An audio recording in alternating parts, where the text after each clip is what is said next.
حسن میاں صاحب آپ یہ بتائیں کہ حضرت خادم صفی رحمۃ اللہ علیہ جس سلسلے سے وابستہ ہیں، سلسلہ منائیہ صفویہ، اس کا مختصر میں اس کا تعارف اب بیان فرمائیں۔ بسم اللہ الرحمن الرحیم۔ سلسلہ صفویہ جو اصلاً ایک چشتی نظامی سلسلہ ہے، اس کی اولین بنا حضرت مخدوم شاہ مینا لکھنوی قدس اللہ سرہ العزیز سے پڑتی ہے۔ اس سلسلے کا ویسے تو تمام سلاسل کا اس میں فیضان موجود ہے، لیکن خاص طور سے حضرات مشائخ صفویہ کو سلسلہ چشتیہ نظامیہ سے ایک قلبی لگاؤ رہا ہے۔ شاید اس کی وجہ یہ ہے کہ حضرت مخدوم شاہ مینا لکھنوی کے پیر و مرشد مخدوم شیخ سارنگ رحمۃ اللہ علیہ وہ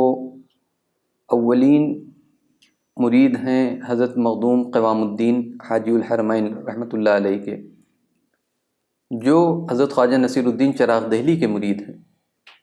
اور ان کی تعلیم و تربیت اور اجازت و خلافت حضرت مخدوم جہانیہ جہاں گشت سید جلال الدین بخاری قدس اللہ سرہ العزیز سے انہیں حاصل ہے۔ تو مخدوم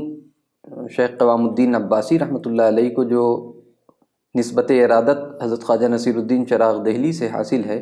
اس کی وجہ سے ان مشائخ کو چشتی نظامی فیضان زیادہ پسند آیا اور اس رنگ میں زیادہ ان لوگ رنگے۔ اس کے علاوہ دیگر سلاسل کی بھی اجازات اس سلسلے میں رہی ہیں، بالخصوص حضرت مخدوم جہانیہ جہاں گشت تو جامع السلاسل ہیں،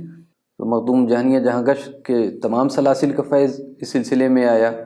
بالخصوص سہروردی اور قادری فیضان یہاں عام طور سے رائج رہا ہے، لیکن اولیت ان مشائخ کو چشتی نظامی حیثیت رہی ہے۔